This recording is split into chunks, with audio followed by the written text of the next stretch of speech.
લાલ ટમેટાનું શાક તો તમે ઘણીવાર ખાધું હશે, પણ લીલા ટમેટાનું ઢાબા સ્ટાઇલ શાક આ રીતે એકવાર બનાવી જુઓ, તમને ખૂબ જ પસંદ આવશે. શાક એટલું ટેસ્ટી બનશે કે તમને વારંવાર બનાવવાનું મન થશે.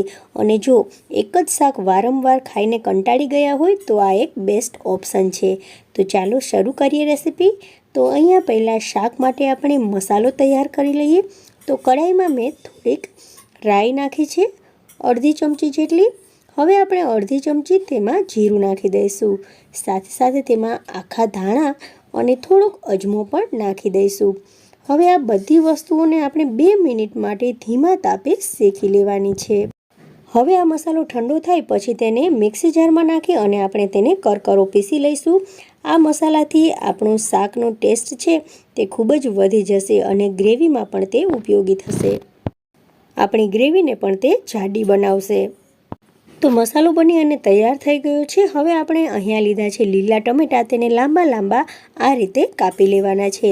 લીલા ટમેટાનું શાક ખૂબ જ સરસ સ્વાદિષ્ટ થાય છે અને જો તમે આ રીતે બનાવશો ને તો શાક ઢાબા સ્ટાઇલનું એકદમ સ્વાદિષ્ટ અને ટેસ્ટી બનશે. હવે આપણે અહીંયા 4 થી 5 ચમચી જેટલું તેલ લીધું છે.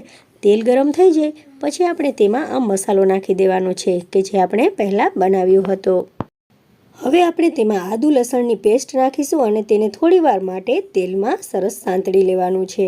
સાંતળાઈ જાય પછી આપણે તેમાં નાખીશું બારીક સમારેલી ડુંગળી. તો અહીંયા ડુંગળી નખાયા પછી ધીમા તાપે તેને આપણે સાંતળવાની છે. ડુંગળી છે તે સરસ મજાની સોનેરી કલરની થાય ત્યાં સુધી આપણે તેને તેલમાં આ રીતે ચડવા દેવાની છે. હવે આપણે તેમાં 2 લાલ સૂકા મરચાં નાખી દઈશું. હવે ડુંગળી છે તે થોડીક સોનેરી થઈ ગઈ છે તો આપણે તેમાં અડધી ચમચી હળદર નાખી દઈશું. 1 ચમચી આપણે તેમાં લાલ મરચું પાવડર નાખીશું. હવે આપણે તેમાં 1 ચમચી ધાણા જીરાનો પાવડર નાખી દઈશું અને આ બધી વસ્તુઓને સરસ રીતે મિક્સ કરી દઈશું. 1 થી 2 મિનિટ સુધી આ બધી વસ્તુઓને આપણે તેલમાં ચડવા દેવાની છે જેથી જે મસાલા નાખ્યા છે તેનો ટેસ્ટ આપણી ગ્રેવીમાં બેસી જાય. તો 2 મિનિટ પછી તેલ છૂટું પડવા લાગ્યું છે મસાલામાંથી. બધો મસાલો સરસ રીતે એકબીજામાં ભળી ગયો છે. હવે આપણે તેમાં લીલા ટમેટાં નાખી દઈશું. તો ટમેટામાં ખૂબ જ પાણી હોય છે એટલે આપણે તેમાં વધારે અલગથી પાણી નાખવાની જરૂર નથી. ટમેટાં નખાઈ ગયા પછી આપણે તેને ગ્રેવી સાથે સરસ રીતે મિક્સ કરી દેવાની છે. જો તમારે વધારે જાડી ગ્રેવી બનાવવી હોય તો તેમાં થોડોક વધારે ધાણા જીરુંનો ભૂકો તમે નાખી શકો છો. હવે આપણે સ્વાદ પ્રમાણે મીઠું નાખી દઈશું તેથી આપણા જે ટમેટાં છે તે ઝડપથી ગળી જાય. હવે મિક્સ થયા બાદ આપણે તેમાં થોડુંક પાણી એડ કરીશું અને પછી ઢાંકણને ઢાંકી દેવાનું છે. આ ટમેટાં જે છે તે કાચા હોય છે તેથી તેમાં લાલ ટમેટાની સરખામણીમાં પાણી ઓછું હોય છે અને થોડા કઠણ હોય છે.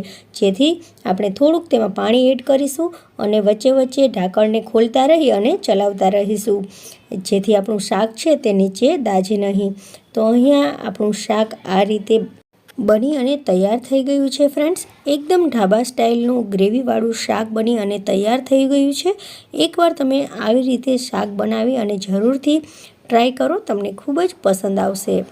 હવે આપણે તેને પ્લેટમાં કાઢી લઈએ. તો અહીંયા આપણું ઢાબા સ્ટાઇલનું સરસ મજાનું શાક બની અને તૈયાર થઈ ગયું છે મિત્રો. એકવાર જરૂરથી ટ્રાય કરજો, તમને આ શાક ખૂબ જ ભાવશે.